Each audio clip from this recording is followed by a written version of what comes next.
పిల్లరా, ఈరోజు భూమి మీద ప్రతి మనిషి అంటే ఏదో ఒక రోగముతో నిత్యము భయపడుతున్నాడు, బాధపడుతున్నాడు. ఈ భూమి మీద మనిషి నేటికి శాస్త్రవేత్తలు గుర్తించిన రోగాల సంఖ్య ఎంతంటే సుమారు 68,000 రకాల రోగాలు. ఒకటి కాదు, రెండు కాదండి, సుమారు 68,000 రకాల రోగాలతో మనిషి ఈరోజు బాధపడుతున్నాడు. ఒకసారి బైబిల్ గ్రంథంలో నుంచి వచనాన్ని మనం చూస్తే యెషయా గ్రంథము 1వ అధ్యాయము 4వ వచనాన్ని ఒకసారి చూద్దాం పిల్లరా. యెషయా గ్రంథము 1వ అధ్యాయము 4వ వచనం చూస్తే మన 5వ వచనం నాన్న నిత్యము తిరుగుబాటు చేయొచ్చు, మీరేళ ఇంకను కొట్టబడుదురు, ప్రతి వాడు నడినెత్తి వ్యాధి కలిగి ఉన్నాడు, ప్రతి వాని గుండె బలహీనమైపోతుంది, అరకాలు మొదలుకొని తల వరకు స్వస్థత కొంచెమైనా లేదు, అరికాలు మొదలుకొని నడినెత్తి వరకట ఈరోజు మనిషి రోగాలతో బాధపడుతున్నాడు. ప్రతి వారి గుండె అట ఏమైతుందో మిక్కిలి బలహీనం. ఈరోజు మనం చూస్తున్నాం, సడన్గా హార్ట్ అటాక్లు వస్తున్నాయి, బ్రెయిన్ స్ట్రోక్లు వస్తున్నాయి, క్యాన్సర్స్ వస్తున్నాయి, బీపీ, షుగరు, థైరాయిడ్, అంతేకాకుండా డెంగ్యూ, టైఫాయిడ్, మలేరియా, ఫైలేరియా ఒకటేంటండి సుమారు 68,000 రకాల రోగాలతో మనిషి ఈరోజు ప్రతినిత్యం బాధపడుతున్నాడు. ఆ రోగాల మధ్యనే మనిషి తన ఆయుష్కాలాన్ని ముగించుకొని లోకాన్ని విడిచి వెళ్ళిపోతున్నాడు. మరి మనిషి ఇన్ని రకాల రోగాలు బారిన పడుతున్నప్పుడు ఈ రోగాల బారి నుండి తన్ను తాను కాపాడుకుని ఎక్కువ ఆయుష్కాలము కలిగి ఈ భూమి మీద బ్రతకడానికి ఏమైనా అవకాశం ఉందా? పరిశుద్ధ గ్రంథమైన, దైవ గ్రంథమైన బైబిల్ ఏమైనా ఆరోగ్యానికి సంబంధించినటువంటి మంచి విషయాలు ఏమైనా చెప్పిందా? ఒకసారి మనం ఆలోచిద్దాం. ఎందుకంటే బైబిల్ అనగానే, దేవుడు గ్రంథం అనగానే కేవలం ఆత్మ సంబంధమైన విషయాలే కాదండి. చాలా మంది ఏమనుకుంటారంటే బైబిల్లో కేవలం ఆత్మ సంబంధమైన విషయాలు మాత్రమే ఉంటాయి అనుకుంటారు. కానీ బైబిల్ గ్రంథములో ఆత్మ సంబంధమైన విషయాలు ఉన్నాయి, అలాగే ఆరోగ్య సంబంధమైన విషయాలు కూడా ఉన్నాయి. రెండింటినీ దేవుడు రాయించలేదు. మనం ఆరోగ్యంగా ఉండాలి అంటే నిజంగా ఎలా ఉంటే మనం ఆరోగ్యంగా ఉంటామో, ఈ భూమి మీద సుదీర్ఘ కాలం పాటు మనం జీవించే అవకాశం ఉందో, నిజంగా మంచి విషయాలన్నీ దేవుడు తెలియపరిచాడు. దీనికి కొన్ని ప్రాముఖ్యమైన విషయాలు నేను ముందు పెడతానండి. ఒకసారి నా మాట వినాలి, పిల్లలందరూ నిశ్శబ్దంగా ఉండాలి. పిల్లల ఎక్కువసేపు మీకు చెప్పమండి, కొద్దిసేపు మాత్రమే కొన్ని విషయాలు మాత్రమే చెబుతాం. అది మీ ఆరోగ్యానికి, మీ ఆత్మకి చాలా మంచిది. కాబట్టి దయచేసి కొద్ది నిమిషాలు మీ యొక్క మనస్సుని నేను చెప్తున్న మాటల మీద కొంచెం శ్రద్ధ పెట్టండి పిల్లల. మనిషి ఆరోగ్యంగా ఉండాలి అంటే సృష్టికర్త, మన కన్న తండ్రి, తల్లి గర్భంలో మనకు ఆకారాన్ని ఇచ్చినటువంటి ఆయన ఏమంటున్నాడు అని చూస్తే, మనుషులందరూ ఆరోగ్యంగా ఉండాలంటే మొట్టమొదటిగా ఆయన చెప్పిన మాట ఏంటంటే, మనుషులందరూ ఒకే చోట గుంపులు గుంపులుగా నివసించకూడదు. మనుషులందరూ అత్యధిక సంఖ్యలలో ఒకే చోట గుంపులు గుంపులుగా ఉండకూడదు. దేవుని యొక్క ఆలోచన. ఎందుకంటే అందరూ గుమిగూడి ఒకే చోట నివసిస్తే అత్యధికమైన సంఖ్య పరంగా ఒకే చోట నివసించగలిగితే ఆరోగ్యాలు చెడిపోతాయి.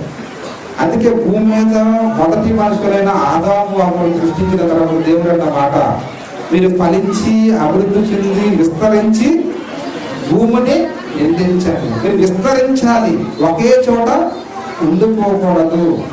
మీరు భూమి అంతా విస్తరించాలంటాడు. అలాగే అపోస్తుల కార్యము 17వ అధ్యాయము 26వ వచనంలో కూడా ఒక మంచి మాట రాయబడింది.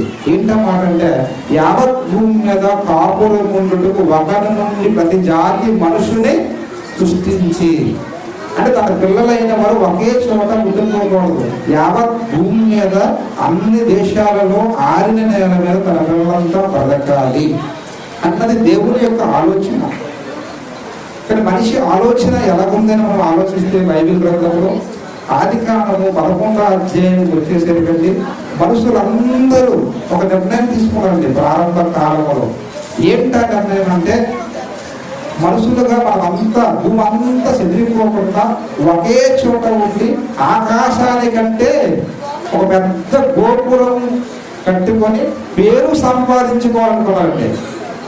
అర్థమవుతుంది? ఆకాశానికంటే ఒక పెద్ద గోపురాన్ని, భవనాన్ని కట్టుకొని ఏం సంపాదించుకోవాలనుకుంటారు? పేరు సంపాదించుకోవాలనుకుంటారు. ఈరోజు మనిషికి ఉన్న అనేకమైన జబ్బుల్లో ఇదొక జబ్బు. ఏంటి, దేనికోసం ఈరోజు మనిషి పాపులాడుతుందంటే పేరు కోసం. దుబాయ్లో అండి ప్రపంచంలో అత్యంత ఖరీదైనటువంటి అతి పెద్ద భవనం ఉంది. ఏంటది? బుర్జ్ ఖలీఫా అండి. ఎన్ని అంతస్తులు తెలుసా అండి? 160 అంతస్తుల పైన ఉందండి. నిజంగా నేను దుబాయ్లో ఉన్నప్పుడు నిజంగా దగ్గరగా వెళ్ళి చూద్దామని వెళ్ళినప్పుడు అండి, కింద నుంచి పైకి చూసేసరికి ఏంటంటే నా కళ్ళు తిరిగాయి. ఆ బిల్డింగ్ కింద నుంచి పైకి చూసేసరికి కళ్ళు తిరిగాయి.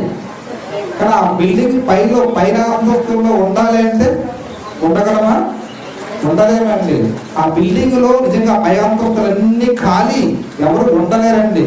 అక్కడ స్వచ్ఛమైన గాలి ఉండదు, మంచి వాతావరణం ఉండదు, ప్రశాంతత ఉండదు. పైగా ఆ దుబాయ్ రాజు ఎవరైతే కట్టాడో బుర్జ్ ఖలీఫా, అది కట్టిన తర్వాత అప్పులు పాలై అది దుబాయ్ రాజు షేక్ ఖలీఫాకు అమ్మేశాడు. అయినా ఎందుకు కట్టాలా? దేనికోసం కట్టాలా? ఈ అతిపెద్ద నిర్మాణాలు దేనికోసం మనిషి ఈ రోజు ప్రపంచవ్యాప్తంగా కడుతున్నాడంటే పేరు సంపాదించుకోవడం. ప్రారంభంలో మనుషులందరూ ఏంటంటే ఆకాశానికందే ఒక పెద్ద గోపురం కట్టాలని ఆలోచన కలిగి ఒకే చోట ఉండిపోవాలనుకున్నారు. కానీ దేవుడు ఆలోచనది కాదు. మీరు ఆరోగ్యంగా ఉండాలి అంటే మీరు భూమి అంతటా విస్తరించాలి, ఒకే చోట ఉండిపోకూడదు. ఒకే చోట ఉంటే నిజంగా ఆరోగ్యాలు ఖచ్చితంగా జరుగుతాయి. ఫర్ ఎగ్జాంపుల్ మీకు అర్థం కావాలంటే మాట చెప్తారు. మనం ఏదైనా ఒక ప్రయాణం ఒక బస్సులో ట్రైన్లో చేస్తున్నాం, కానీ ప్రయాణం చేస్తున్న టైంలో మనం చూస్తే కిటికీలో విండో నుంచి బయటకు చూస్తే వాతావరణం ఎలా ఉంటుందన్నా చాలా ప్రశాంతంగా ఉంటుంది, చాలా ఆహ్లాదకరంగా ఉంటుంది, చూడడానికి ముచ్చటగా ఉంటుంది. ఇక్కడ పోతే ఊరు కానీ ఒక పట్టణం, ఒక సిటీ కానీ దగ్గర అవుతుంది అనుకోండి, అప్పుడు వాతావరణం ఎలా ఉంటుంది చెప్పండి.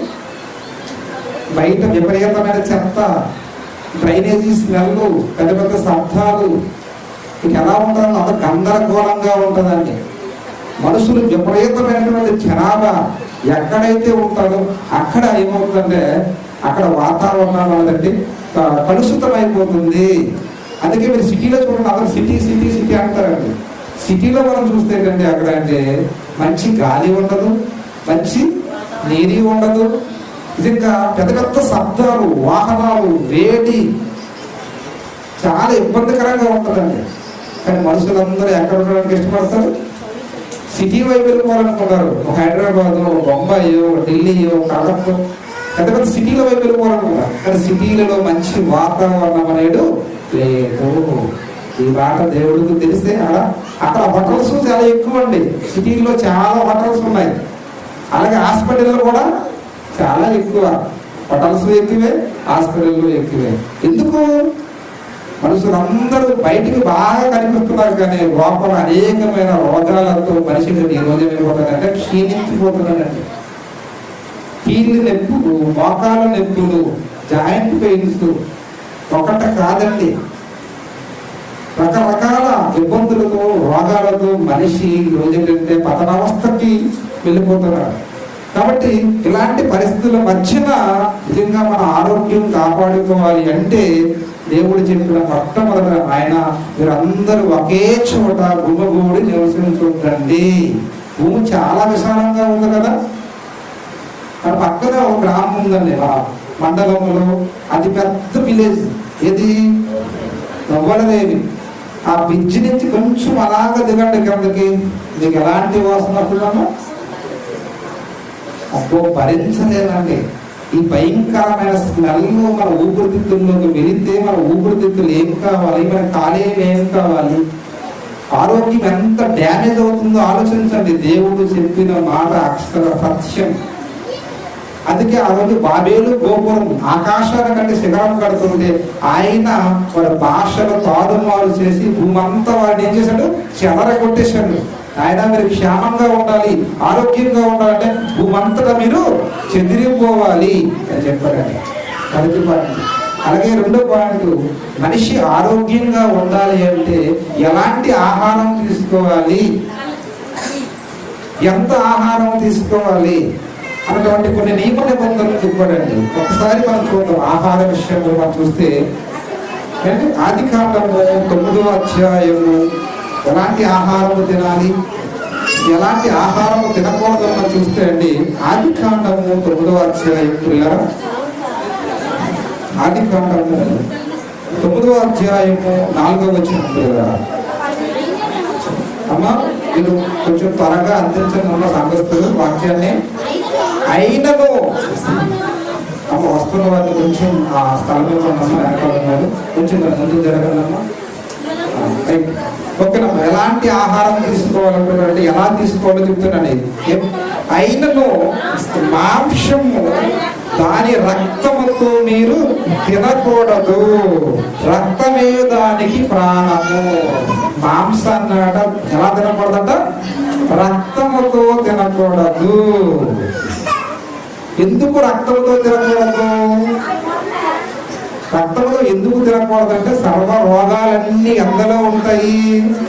రక్తంలోనే ఉంటాయి. మనం హాస్పిటల్కి వెళ్ళిన వెంటనే మనకి ఏం పరీక్ష చేస్తారు? రక్త పరీక్ష చేస్తారు.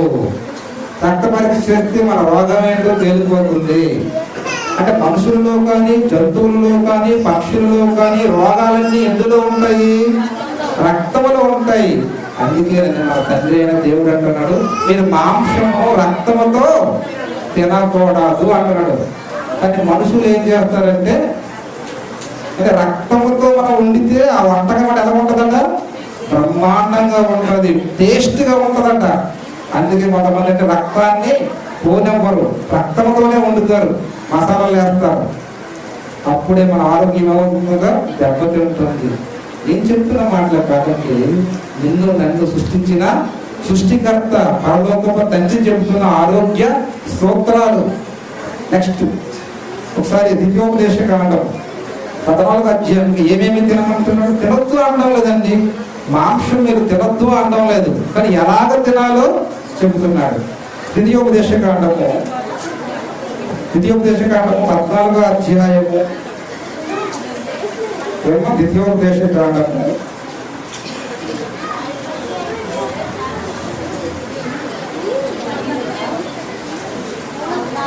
14వ అధ్యాయము 3వ వచనం నుంచి ఒక నిమిషం.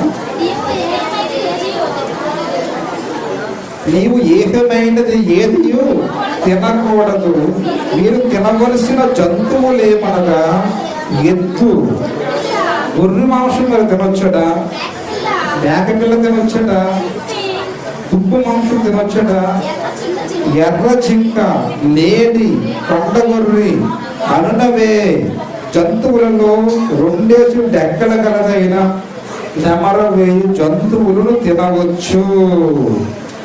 మీరు ఏం తినొచ్చు? మాంసాన్ని మీరు తినొచ్చు, గొర్రెలను తినవచ్చు, మేకలను తినవచ్చు, కోళ్ళను తినవచ్చు.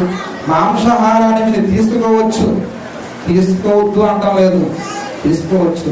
కానీ దానికి ఏముందో తెలుసా? ఎక్కువగా మరి తీసుకోవద్దండి, ఓవర్గా తీసుకోవద్దండి, కావలసిన దానికంటే అధికంగా తీసుకోవద్దండి. ఇక్కడ చాలా మంది కంటే మాంసం లేకపోతే అసలు ముద్ద దిగదండి. కొంతమంది అంటుంటారు, పబ్లిక్ గా మాట్లాడుతుంటారు ఏమని, ఏమోనండి నాకు మొక్క లేనిది ఏం లేదట, ముద్ద దిగదు, ముద్ద కిందకు దిగాలి అంటే ఏముండాలట, మొక్క ఉండాలి అని విపరీతంగా చాలా మంది ఈ ఆహారం ఈ మాంసానికి ఇష్టపడతారట. దేవుడు అంటున్నాడు ఏమంటాడంటే, మనం చూస్తే కొరింథీ పత్రికలో మాట్లాడుతాడు, 9వ అధ్యాయం 1 కొరింథీ పత్రిక 25వ వచనంలో మాట్లాడుతుంటాడు, అన్ని విషయములలో మీరు మితముగా ఉండండి అంటాడు. అన్ని విషయాలలో మనం ఎలా ఉండాలంటే దేవుని పిల్లలుగా మితముగా ఉండాలి. తినే దగ్గర కానీ, తాగే దగ్గర కానీ, కట్టుకునే దగ్గర కానీ, ఖర్చు పెట్టే దగ్గర కానీ ప్రతి విషయం ఎలా ఉండాలి, మితముగా ఉండాలి, కంట్రోల్గా ఉండాలి. ఎంత అవసరమైతే అంతే ఖర్చు పెట్టాలి, ఎంత తినాలంటే అంతే తినాలి, ఎంత తాగాలంటే అంతే తాగాలి. ప్రతి దాంట్లో ఎలా ఉండాలట, మితముగా ఉండాలి. చాలా మంది ఆరోగ్యం ఎందుకు దెబ్బతింటుందంటే కారణం ఏ విషయంలో కూడా ఏముండదు, మితము ఉండదు. షుగర్ ఎంత ఉంటుంది కానీ స్వీట్స్ మాత్రం ఆపరు, బీపీ ఎంత ఉంటుంది కానీ ఏమాపరు, కారం కానీ ఉప్పు కానీ ఇలాంటివేమి తగ్గించదు. వద్దు, ప్రతి దాంట్లో ఎలా ఉంటాడా, మితముగా ఉండాలి, మితముగా తినాలి, మితముగా ఖర్చు పెట్టాలి అంటారు. ఎందుకంటే అతిగా తీసుకున్నాం అనుకోండి, ఇది అది మన కడుపులోకి వెళ్ళి ఏమవుతుందో తెలుసండి. అదట యోగు గ్రంథంలో మాట్లాడుకుంటున్నాం 20వ అధ్యాయము 14వ వచనం చూస్తుంటే, యోగు గ్రంథము 20వ అధ్యాయము 14వ వచనం అన్నా, వారి కడుపులోని ఆహార మాట పులిసి నాగుపాముల విషముగా మారిపోతుందట. మనకు అవసరమైన దానికంటే ఎక్కువ లోపల వేసామనుకోండి, ఆ వెళ్ళిన ఆహార మాట లోపల ఏమవుతుందట, పులిసిపోయి నాగుపాముల విషముగా మారిపోతుందట.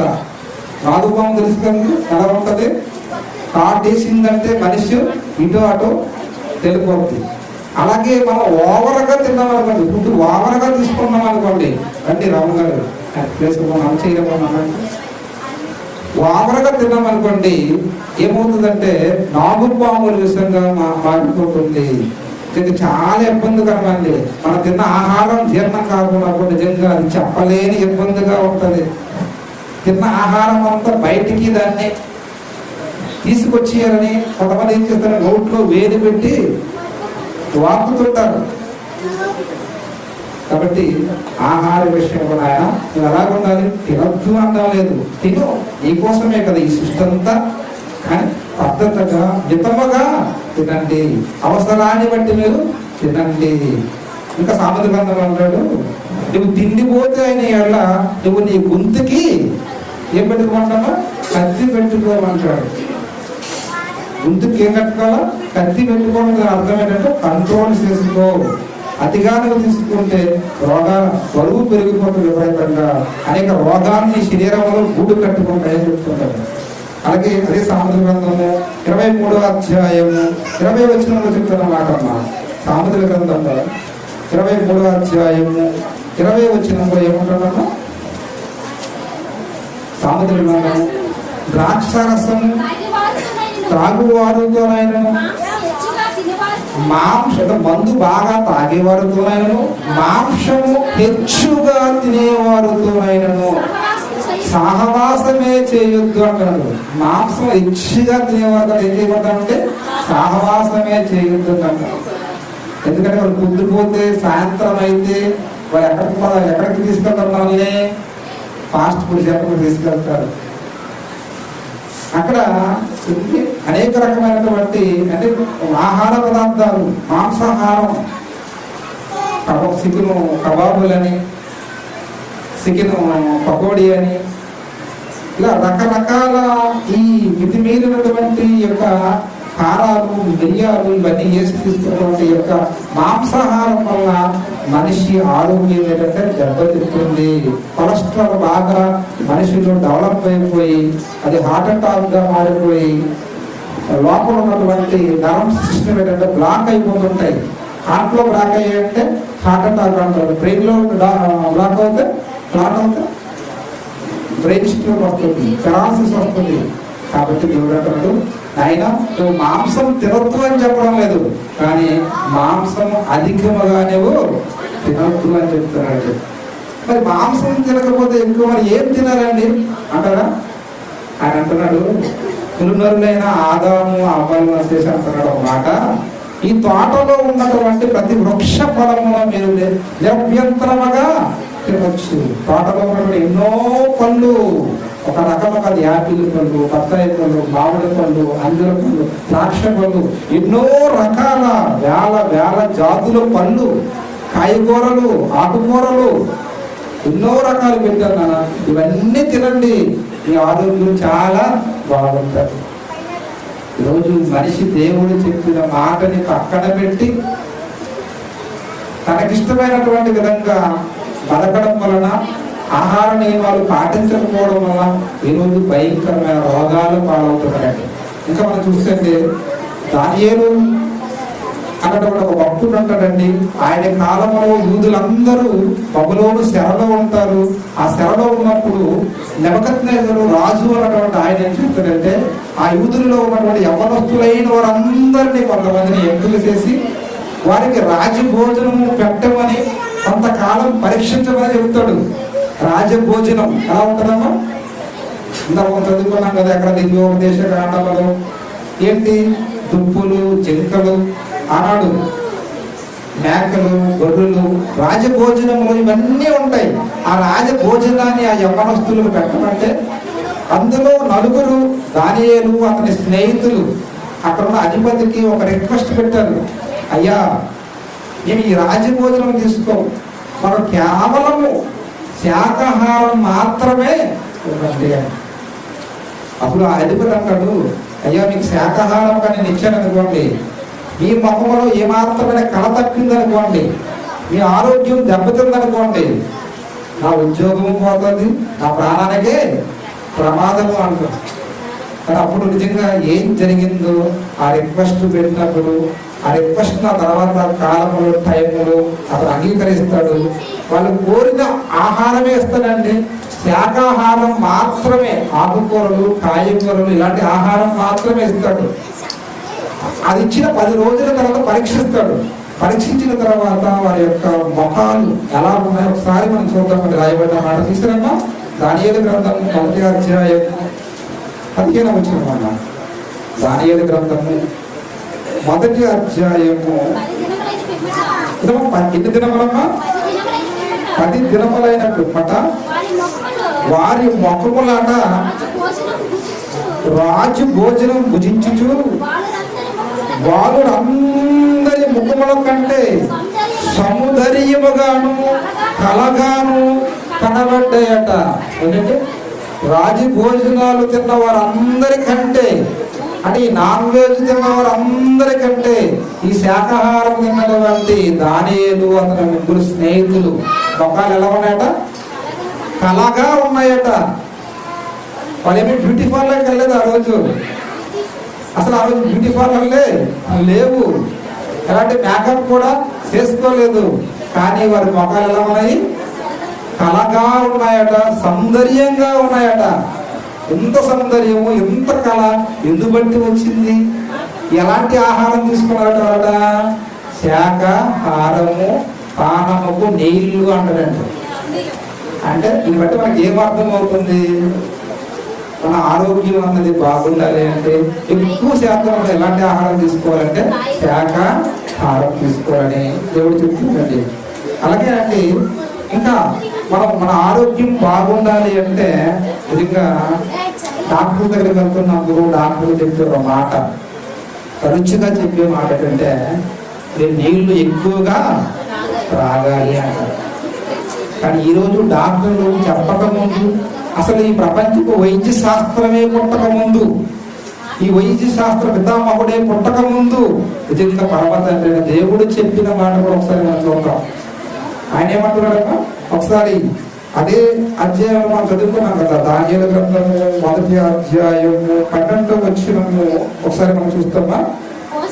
భోజనమునకు శాఖ ధాన్యములను పానమునకు నీళ్లు ఈ దాసులమైన మాకు దయచేయండి. పానమునకు ఏమడగలి వీళ్ళు దానియేలు వారి స్నేహితులు? నీళ్లు తాగడం వల్ల వారి ముఖాలు ఎలా ఉన్నాయంటే కళగా ఉన్నాయి, సౌందర్యంగా ఉన్నాయి. మనిషి ఆరోగ్యంగా ఉన్నారు. నీరు అధికంగా తాగాలి, ఎక్కువ తీసుకోవాలి అని దేవుడు చెప్పాడు. అక్కడ నీళ్లు తీసుకోవడం వల్ల కలిగే ప్రయోజనాల కోసం కూడా దేవుడు చెప్పాడు. యోబు గ్రంథము ఒక మాట చూద్దామమ్మా. 14 యోబు గ్రంథము 14 యోబు గ్రంథము యోబు గ్రంథం అమ్మ 14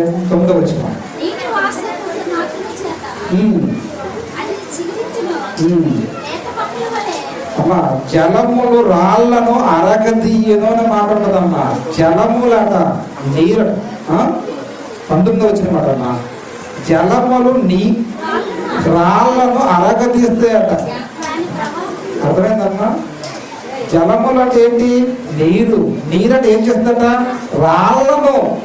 మన కిడ్నీలో అంటే అప్పుడప్పుడు ఏమైపోతుంటాయంటే పెద్ద పెద్ద రాళ్ళు అయిపోతుంటాయంటే అదేంటో అంటే మానవ శరీరంలో ఏ అవయవానికి ఆరోగ్యం దెబ్బతిన్న సింటమ్స్ ఇస్తుంటదండి.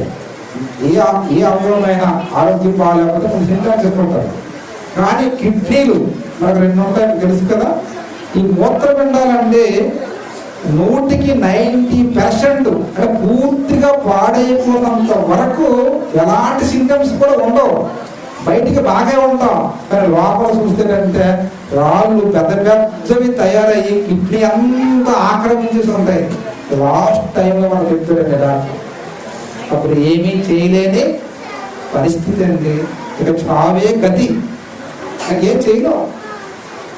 కాబట్టి దేవుడు ఇది ముందే తెలిసి నా పిల్లలు క్షేమంగా ఉండాలని ఏమన్నా తెలుసా అన్న, జలములు రాళ్లను అరగదీస్తాయి. కాబట్టి మీరు ఏం చేయాలో తెలుసా? నీళ్లు బాగా తాగండి. అట్లా చప్పట్లు పట్టండి దేవుని కోసం. నిజంగా ఎంత మంచి మాట్లాడండి. ఈరోజు డాక్టర్ చెప్తే, హాస్పిటల్ చెప్తే అబ్బు అంటాం, ఫీజులు కడతాం, 50,000 ఫీజులు ఎంత కడమంది కడతాం, ఎంతో కుప్పలు బస్తాల గడిస్తున్నాం. ఎందుకంటే ఎంత ఖర్చు లేదండి. ఈ తండ్రి చెప్పిన మాటని వింటే చాలండి. నీ ఆరోగ్యం బాగుంటుంది, నీ ఆయుష్ కాలం అన్నది అయితే పెరుగుతుందండి. అలాగే మరొక మంచి మాట చూద్దామండి. మన ఆరోగ్యం బాగుండాలి అంటే ప్రసంగి గ్రంథము 11 అండి. ప్రసంగి గ్రంథము 11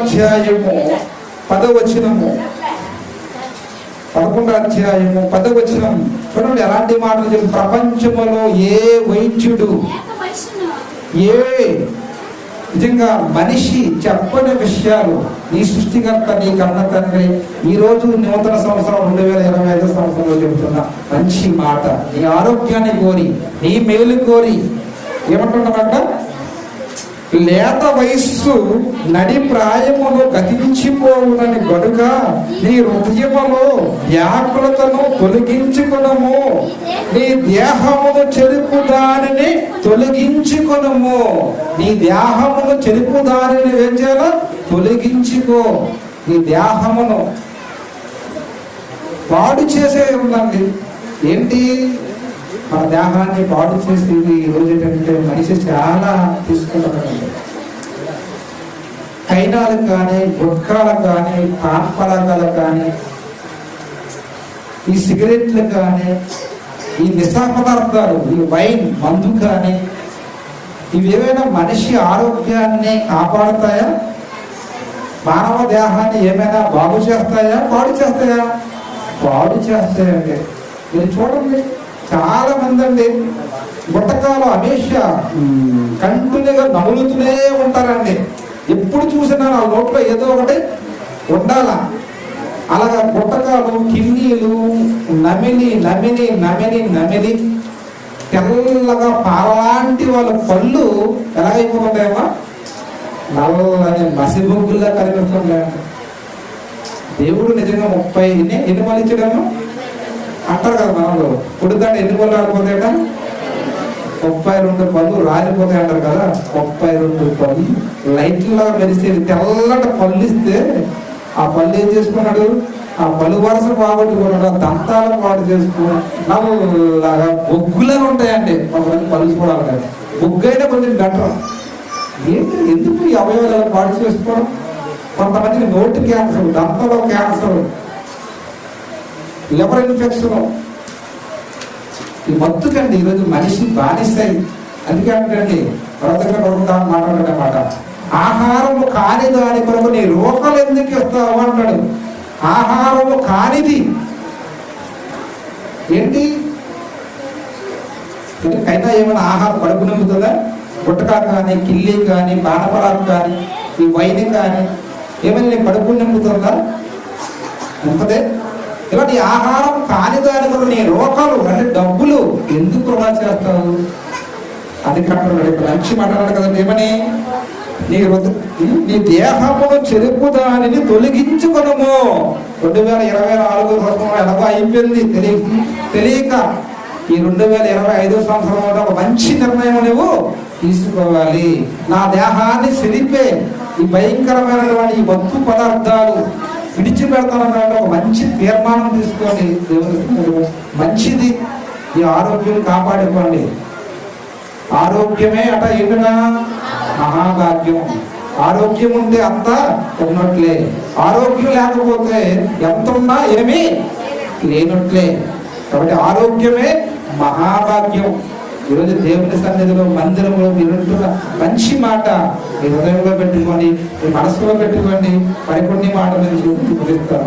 మన ఆరోగ్యం బాగుండాలంటే దేవుడు చెబుతున్న మరొక మంచి మాట ఏంటంటే, మన అందరం కూడా ఏదో ఒక మన పనిలో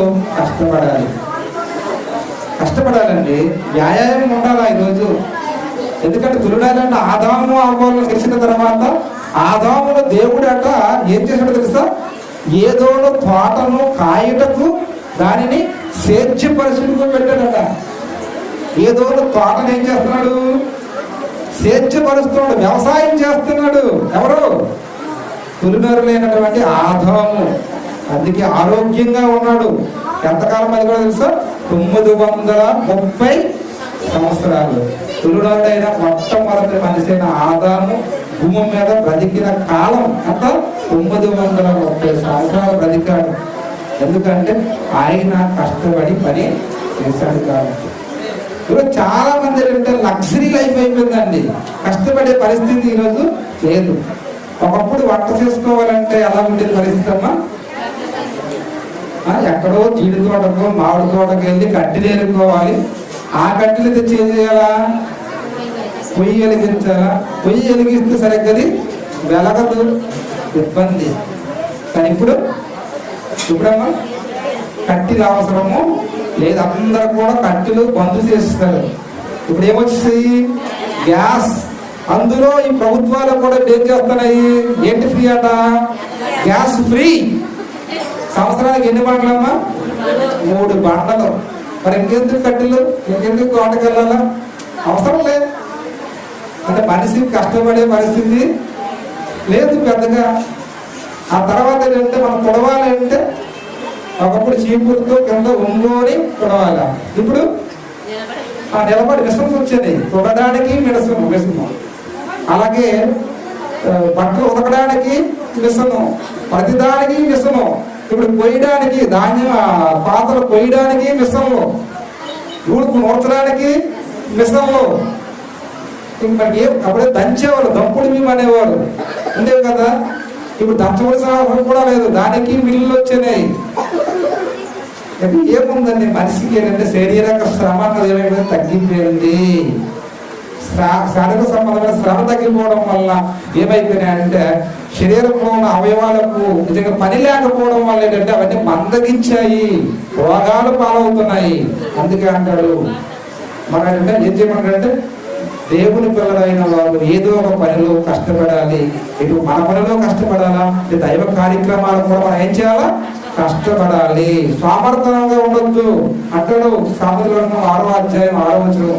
స్వామిని సీమల యొద్దకు వెళ్ళి వాటి నడతలు కనిపెట్టి జ్ఞానము నేర్చుకో. వాటికి పై విచారణకర్త లేడు, న్యాయాధిపతి లేడు, ఎవరూ లేరండి. సీమలకు ఎవరైనా న్యాయాధిపతి ఉంటాడా? రాజు ఉంటాడా? ఎవరూ ఉండరండి. కానీ ఇవి ఎంత డిసిప్లైన్ అండి, ఎంత పద్ధతిగా ఉంటాయి, ఎంత పని చేస్తాయి. ఎక్కడో ఒక ఆహార పదార్థం అండి ఒక సీమ చూసిందంటే చూసిన ఆహార పదార్థం కోసం ఇన్ఫర్మేషన్ ఇస్తుంది మిగతా సీమలకి. ఆ సీమలన్నీ ఎలాగెళ్తాయమ్మా? మళ్ళా అడ్డదిడ్డగా ఏమైనా వెళ్తాయా? అడ్డదిడ్డగా వెళ్ళవు. ఎలాగంది? చిన్నగా లైన్గా వెళ్తాయండి. తెలుసా? ఇటు కానీ అటు కానీ తొలగపోదు. మళ్ళీ ఆహారాన్ని పట్టుకొని మళ్ళీ చిన్నగా వస్తాయి. కాబట్టి ఎంత డిసిప్లిన్, ఎంత క్రమశిక్షణ. రాబోతున్న దినాలలో తర్వాత వర్షాకాలం వస్తుంది, పాతకాలం తర్వాత ఏమొస్తుంది? భవిష్యత్తు కాలంలో వర్షాకాలం వస్తుంది. ఆహారం దొరకదని ముందుగానే ఆహారాన్ని ఏం చేస్తుందంటే సిద్ధం చేసుకుని తమ గొడవం ఏవి పుట్టలు, ఆ పుట్టల్లో ఆహారాన్ని భద్రపరుచుకుంటాయి కష్టపడి. ఇదే టైం అండి. మనం కోస్తున్నప్పుడు నూరుస్తున్నప్పుడే సీమలు ఆహారం సంపాదించుకుంటాయి. వాటికి అంత జ్ఞానం ఉంది, ఎంత ఆలోచన ఉంది, వాటి ఆకారం ఎంత, అందులో నిజంగా దాని మెదడెంత, సీమంత అండి. పైనుంచి కింద చూస్తే సరిగ్గా కనిపించదు. అంత చిన్న ఆకారం. ఆ చిన్న ఆకారము ఇంత చిన్న మెదడు, ఇసుక రేణువు కంటే ఇంకా చిన్నదైన మెదడులో నిజంగా ఎంత ఆలోచన, కష్టపడాలన్నటువంటి నిజంగా భవిష్యత్తు గురించినటువంటి ఒక చక్కటి ప్రణాళిక మనిషికి ఉందా? కష్టపడే స్వభావం, భవిష్యత్తు గురించి ఆలోచించే స్వభావం. మనిషి ఎంత వెయిట్ ఉంటుందంటే, ఎంత వెయిట్ ఉంటుందమ్మా? సుమారు 70-80 కేజీలు ఉంటాడండి మనిషి. ఇక తల అంటారా? ఇక చెప్పలేము. ఒక్కొక్కరిది ఒక్కొక్క సైజు. అందులో మెదడంటారా? 1350 గ్రాముల మెదడు. ఈ 1350 గ్రాముల మెదడులో నిజంగా ఎంత ఆలోచన ఉండాలి, దేవుడి యొక్క మాటలను పట్ల ఎంత శ్రద్ధ ఉండాలి, భవిష్యత్తు గురించి ఎంత ప్రణాళిక ఉండాలి. దేవుడు నిజంగా ఏ మాటలైతే చెప్పాడో ఆ మాటలు పాటిస్తే మనిషికి ఆరోగ్యము, ఆయుష్ రెండు కూడా వస్తాయండి. కాబట్టి దేవుడు చెబుతున్న ఒక మంచి మాట మనం చూస్తే మన ఆరోగ్యం వస్తుంది. ఒక మంచి మాట ఏంటంటే, ఏంటో మాట అంటే మత్సర మాట ఎముకలకు కుళ్ళు అంటాడు. మత్సరం అంటే అసూయ, ద్వేషం, ఎదుటి వ్యక్తి బాగుపడుతుంటే, డెవలప్ అవుతుంటే చూడలేని మనస్సు మనకి ఉండదండి. అలా ఉండకూడదు. ఈ అసూయ, ద్వేషం, పగ, ప్రతీకారం ఉంటే మనిషి బాగుండడండి. ఎందుకంటే మత్సర మాట ఎముకలకు కుళ్ళు. ఎముకలండి, ఎముకలలో ఏముంటుందో తెలుసా? మూల్కు. ఆ మూలుకు బాగుంటేనే ఎముక బాగుంటుంది. ఎముక బాగుంటేనే మన శరీరంలో ప్రతి అవయవము బాగుంటుంది. తిన్నగా నిటారుగా ఉంటాం. మన బోన్స్ సిస్టమ్ కంటే దెబ్బతిందనుకోండి, అలా అయిపోతున్నామా? అందరికీ మధ్యకాలంలో ఏమొచ్చినాయి? అందరూ చెయ్యంతా ఎక్కడ వెళ్ళిపోతుందంటే వెనక్కి వెళ్ళిపోవడం. ఎందుకు? ఏమొచ్చేస్తున్నాడా? Back pain. చిన్న పసిపిల్లలు బ్యాక్ పెయిన్, ఎవరొస్తులు బ్యాక్ పెయిన్ అంట. అందరూ చిన్న వయసు నుంచి పెద్ద వయసు నుంచి అందరికీ బ్యాక్ పెయిన్. ఎందుకు? ఆలోచించండి. మనం ఏమైనా దేవుడు చెప్పిన మాటని ధిక్కరిస్తున్నామా? ఎవరి మీద అసూయ, ద్వేషం, పగ కలిగి ఉన్నామా? ఇవి కలిగి ఉంటే అవతల వాడు బాగుంటాడు, మన పశ్చాత్తి. కానీ మన ఆరోగ్యం దెబ్బతినేది ఎవరికి? మనకి. ఆయన కోసం ఆలోచించి మన ఆరోగ్యాన్ని పాడు చేసుకోవడం వద్దండి. అందరూ బాగుండాలి, నేను కూడా బాగుండాలని మంచి ఆలోచనతో ఉంటాయండి. ఈ ఆరోగ్యం బాగుండాలి, సమాజం కూడా బాగుండాలి, దేవుడు కూడా సంతోషిస్తాడు. కాబట్టి ప్రేమైన దేవుడు ఒకసారి ఆలోచించండి. దేవుడు చెప్తున్న మంచి మాటలు, ఇంకా మన ఆరోగ్యం బాగుండాలి అంటే ఒక 2 మాటలు దేవుడు చెప్పినటువంటి మాటలు ఆలోచించడం అనే కార్యక్రమాన్ని గురించి ఆపరిస్తారండి. సామెతల గ్రంథము 3వ అధ్యాయం ఒకసారి చూడమ్మా. సామెతల గ్రంథము 3వ అధ్యాయము 7-8 వచనాలమ్మా. సామెతల గ్రంథము 3వ అధ్యాయము 7-8 వచనాలు. నేను జ్ఞానిని కదా అని నువ్వు అనుకోవద్దు. నేను జ్ఞానిని కదా అని నువ్వు అనుకోవద్దు. నేను ఎంబీబీఎస్, ఎండి, అబ్బో నేను చాలా చదువుకున్నాను, ఆర్థోపెడిక్, న్యూరాలజిస్టు, కార్డియాలజిస్టు, గైనకాలజిస్టు, నేను చాలా జ్ఞానవంతుడును, నేను చాలా జ్ఞానవంతురాలను అని నీవు అనుకోవద్దు. నేను జ్ఞానిని అన్నావు, నాకు అంతా తెలుసు అన్నావు అనుకోండి, నేనేమీ తెలుసుకోలేదు. అది చెప్తున్నా కదా. ఏమంటాడు? నేను జ్ఞానినని నీవు అనుకొనవద్దు, యెహోవా యందు భయభక్తులు కలిగి చెడితనమును విడిచిపెట్టుము, అప్పుడు నీ దేహమునకు ఆరోగ్యము, ఎప్పుడు నీ ఎముకలకు సత్తువ కలుగును. ఎముకలు స్ట్రాంగ్ గా ఉంటాయి, బలంగా ఉంటాయి, నీ ఆరోగ్యం బాగుంటది. ఎప్పుడు దేవుని మాట విని దేని విడిచిపెట్టాలా? చెడుతనమును విసర్జించు. అంటే చెడు పనులు, దేవునికి ఇష్టమైన కార్యక్రమాలు ఏవైతే ఉన్నాయో మీకు బాగా తెలుసు. ఎవరు ఎక్కడ తప్పు చేస్తున్నారో బయటలో తెలియకపోవచ్చు, ఏ విషయంలో తప్పు చేస్తున్నారో బయటికి బాగా ఉండొచ్చు. కానీ ప్రతి ఒక్కరు మనం ఎవరెవరు ఎక్కడెక్కడ తప్పు చేస్తున్నాము, దేవుడికి వ్యతిరేకమైనటువంటి కార్యక్రమాలు చేస్తున్నాము, ఎవరిని బాధపడుతున్నామో, ఎవరికి అన్యాయం చేస్తున్నామో మనకు బాగా తెలుసు. కాబట్టి చెడుతనమును విసర్జిస్తే, నువ్వు వదిలేస్తే నిజంగా నువ్వు వర్ధిల్లుతావండి. మనం వర్ధిల్లాలి, అభివృద్ధి చెందాలంటే దేని విడిచిపెట్టాలా? చెడుతనమును విసర్జించాలా, దేవుని మాట వినాలి. అలాగే సామెతల 4వ అధ్యాయం 10వ వచనం, నా కుమారుడా నువ్వు ఆలకించి నా మాటను అంగీకరించిన యెడల నువ్వు దీర్ఘాయుష్మంతుడవై ఉంటావు. ఆ కుమారుడా, అంతే కదండి. మనందరం ఈరోజు కులం అని, మతం అని, వర్గం అని రకరకాల తారతమ్యాలు పెట్టుకుని ఉండొచ్చు, కానీ మనమందరం పరలోకమున్న తండ్రికి ఏమవుతామట? కుమారులము, కుమార్తెలమండి. మనమంతా ఒకే తండ్రి పిల్లలమండి, ఒకే తండ్రి సంతానమండి. తెలుసా? మనిషికి తెలియక అడ్డుగోడలు పెట్టుకుంటున్నాడు, విభేదాలు పెట్టుకుంటున్నాడు, తారతమ్యాలు సృష్టించుకుంటున్నాడు. కానీ మనం అందరం ఒకే తండ్రి సంతానం. అందుకే ఎంత చెప్తున్నామా? చదువుకున్నా 10వ వచనం ఏమంటాడు? నా కుమారుడా ఆలకించి నా మాటను అంగీకరించిన యెడల నువ్వు దీర్ఘాయుష్మంతుడవై ఉంటావు. ఎక్కువ కాలం ఈ భూమి మీద దీర్ఘాయుష్మంతుడవై ఉండాలంటే నువ్వు ఎవరమాటనా? దేవుడు చెప్పాడు కదా మాటలు. ఆరోగ్యం బాగుండాలంటే ఎక్కువ మంది ఒకే చోట నివసించగలరు భూమిగోడి. రెండోది ఏంటి? ఆహారము. ఎలాంటి ఆహారం తీసుకోవాలి, ఎలాంటివి తీసుకోకూడదు చెప్తారు. అలాగే మనం ఎలా ఉండాలి ఇతరుల పట్ల, మత్సరాన్ని కలిగి ఉండకూడదని చెప్తారు. ఇలా ఎన్నో మంచి సంగతులు చెప్తారు కదా. ఈ సంగతులు మనం వింటే మా దగ్గర దీర్ఘాయుష్యంగా ఉంటామట. అలాగే ನಮ್ಮ 9వ అధ్యాయం 11వ వచనం అన్నమాట. సామెతల 9వ అధ్యాయం 11వ వచనం, నా వలన నీవు దీర్ఘాయువు కలుగును. ఎవరి వలన దీర్ఘాయువు కలుగుతుందంటే డాక్టర్ మనకు దీర్ఘాయువు ఇవ్వాలండి. చాలా మంది హాస్పిటల్ వైపు తిరుగుతుంటారు, ఆయన 2 సంవత్సరాలు బతికేయాలని. కానీ నీకు డాక్టర్లు, హాస్పిటల్ నీకు దీర్ఘాయువు ఇవ్వలేదు, కేవలం ట్రీట్మెంట్ మాత్రమే ఇవ్వగలరు. కొన్ని సందర్భాల్లో డాక్టర్ కూడా ఏం చేస్తాడు? చేతులు ఎత్తేస్తాడు. ఈ మధ్యన ఒక అర్థం కదా, హాస్పిటల్ రాండి, హార్ట్ అటాక్ వచ్చింది, హాస్పిటల్కి వెళ్ళాం. శ్రీకాకుళము కిమ్స్ హాస్పిటల్కి వెళ్ళామండి.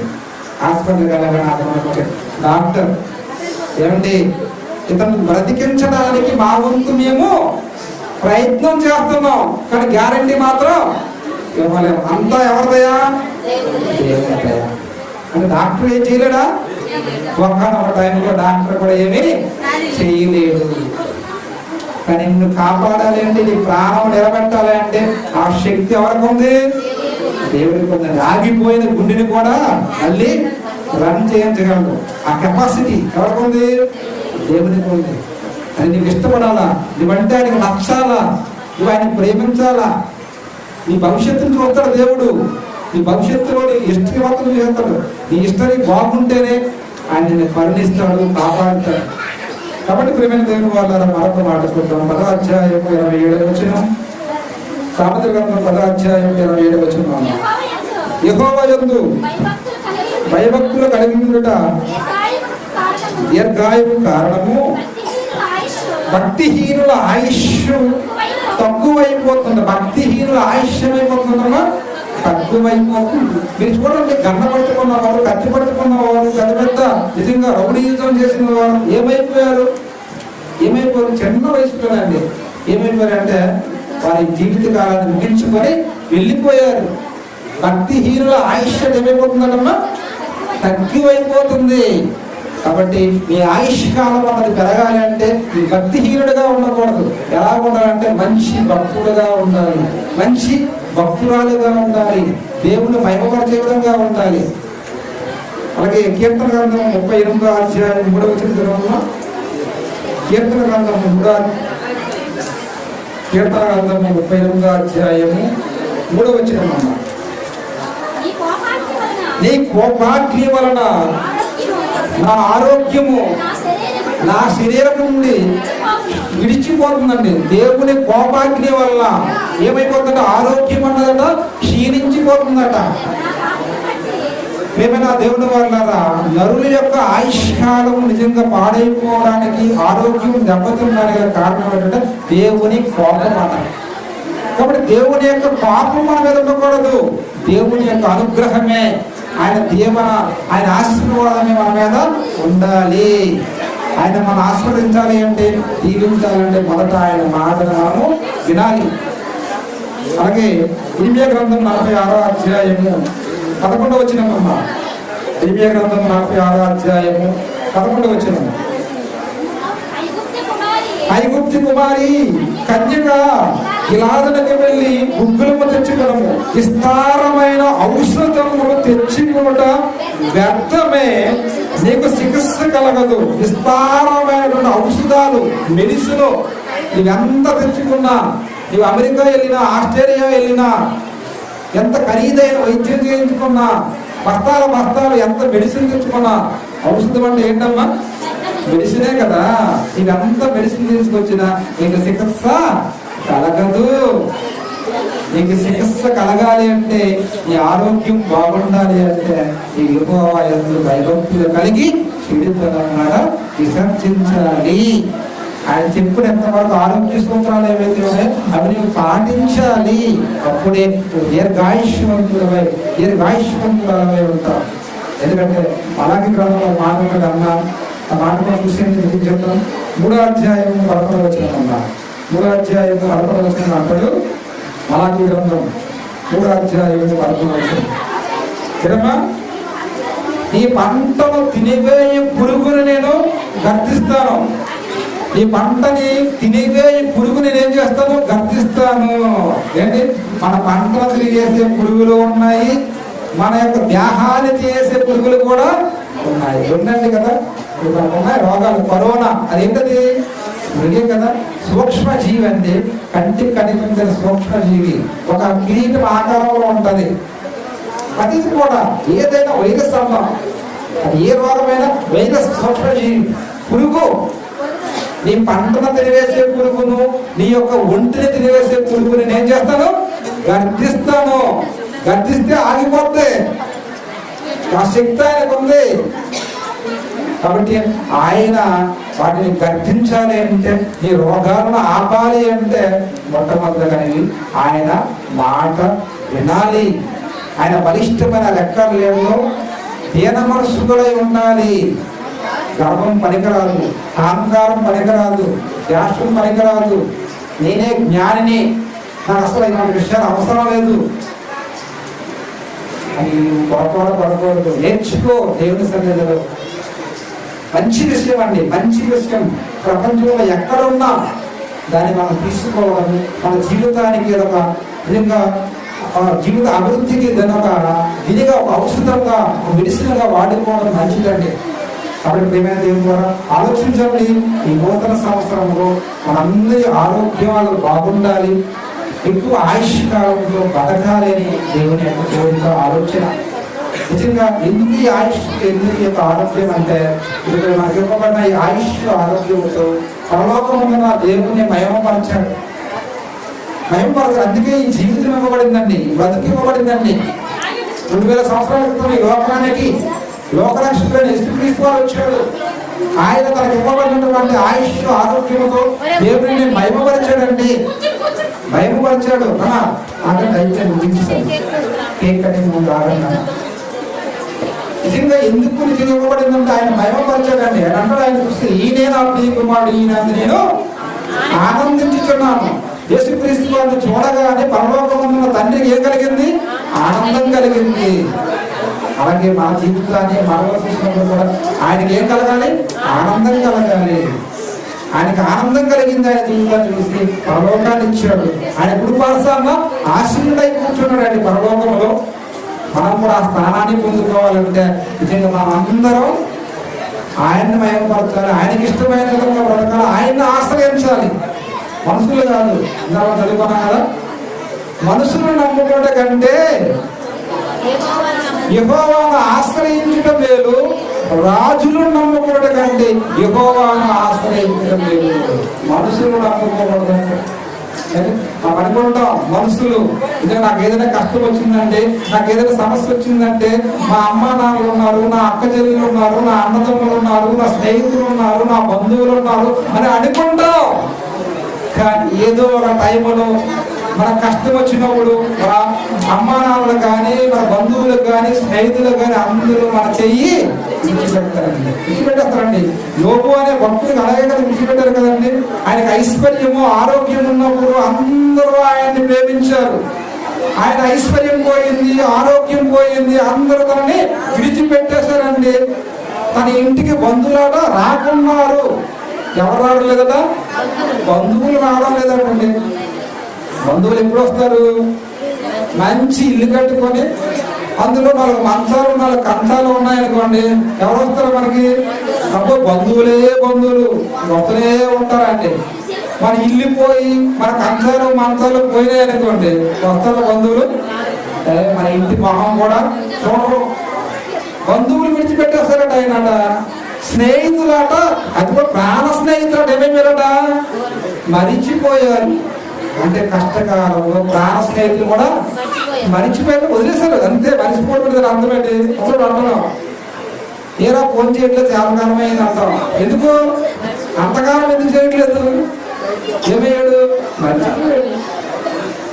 స్నేహితులు మర్చిపోతారు, బంధువులు మర్చిపోయారట. తన ఇంటిలో పని వాళ్ళని పిలుస్తాడా, వాళ్ళట రాకున్నారట, పట్టించుకోలేదట అండి. పనులండి మధ్యలో ఉన్నారు, ఎవరు? పాలిన రమణ గారు ఉన్నారు. నేను వాళ్ళ ఇంటికి వెళ్ళినప్పుడు ఏంటంటే వాళ్ళు పనులను పిలుస్తాడు, ఇలా ఇలా రామే అయ్యగారు చెప్పండి అని. ఇదిగో మా అయ్యగారు వచ్చారు, ఎవరు? మాస్టర్ గారు వచ్చారు. ఆయనకి ఏం చేయాలి? అర్జెంటుగా టీ పెట్టాలి. దాని అర్థం ఏంటంటే పనోడు పిలిస్తే వెంటనే వస్తాడు. కానీ యోబు గారి పనివాడు పిలుస్తాడా? రాలేదు. ఎందుకు? ఆరోగ్యం పోయింది, ఐశ్వర్యము పోయిందండి. తన కన్న కుమారులు తన వాసన అసహ్యం అయిపోయిందండి. పిల్లలు అంటాం కదండి, ఎంతవరకు? వాళ్ళకి పెళ్ళైనంత వరకు, వాళ్ళకి వయసు వచ్చినంత వరకు, ఒక టైం వచ్చినంత వరకు. వాళ్ళ పిల్లయి పెద్దవారు అయిపోయిన తర్వాత పిల్లలు కూడా మనల్ని విడిచిపెట్టేస్తారండి. ఇప్పుడు ఆస్ట్రేలియాలో ఉంటాడు, అమెరికాలో ఉంటాడు. తల్లిదండ్రులు చూడడానికి 1 సంవత్సరానికి కూడా రాడు. ఎప్పుడు దేంట్లో చూస్తారట? ఏమొచ్చింది వాళ్ళకి? ఇప్పుడు వాట్సాప్లోనే చూస్తారట. ఎవరిని? తల్లిదండ్రులు. ఇలా అయిపోయిన పరిస్థితులు ఉంటారు. తన భార్య కూడా తన ఊపిరి అసహ్యం అయిపోయిందట. ఎవరికి? యోబు గారి భార్యకి. యోబు గారికి ఐశ్వర్యం ఉన్నప్పుడు, ఆరోగ్యం ఉన్నప్పుడు మా ఆయనంత గొప్పడు లేడు అంది. మా ఆయన బంగారము అంది. ఎవరు? యోబు గారి భార్య. ఆరోగ్యం పోయింది, ఆస్తి పోయింది. ఇక అంటుంది భార్య, దేవుణ్ణి దూషించి చచ్చిపో. ఇంకేంటి భక్తి భక్తి భక్తి భక్తి, దేవుడు దేవుడు దేవుడు. ఏం సాధించావు? ఆస్తి పోయింది, పిల్లలు పోయాయి, అసలు ఆరోగ్యం కూడా పోయింది. చివరికి భార్య కూడా విడిచిపెట్టేసింది. అందరూ మన టైంలో ఎవరైతే మనవాలనుకుంటామో అందరూ ఏదో ఒక టైంలో మనందరినీ విడిచిపెడతారు. అందుకే అన్నాడు మనిషి మాట, మనుషులు నమ్ముకున్నట కంటే యెహోవాను ఆశ్రయించడం మేలు. నిజంగా ఆయన ఆశ్రయించిన వారిని ఆయన విడిచిపెట్టడండి, విడిచిపెట్టడు. మన బంధువులు విడిచిపెట్టవచ్చు, మన స్నేహితులు విడిచిపెట్టవచ్చు, కానీ మన పరలోకమున్న కన్న తండ్రి మనల్ని విడిచిపెట్టడు. ఒకసారి నువ్వు ఆధారపడి చూడు, ఆశ్రయించాయండి. ఆశ్రయిస్తే తిరిగి ఉండదండి. నీకు ఆరోగ్యము, ఆయుష్ అన్నీ ఫుల్గా ఉంటాయి. కాబట్టి ఒకసారి ఆలోచించండి. నూతన సంవత్సరంలో మంచి మాటల ద్వారా నిజంగా ఒక్కసారి ఈ యొక్క జీవితాలను పరీక్షించుకొని దేవుని కొరకు ఉన్నతంగా వారికి నిత్య జీవానికి చేరుకోవాల్సిందిగా ప్రభు యేసుక్రీస్తు వారి యొక్క మార్గంలో నడిచి పరలోక రాజ్యాన్ని సంపాదించుకోవాల్సిందిగా కోరుతూ ఈ మార్గం చూస్తున్నాము.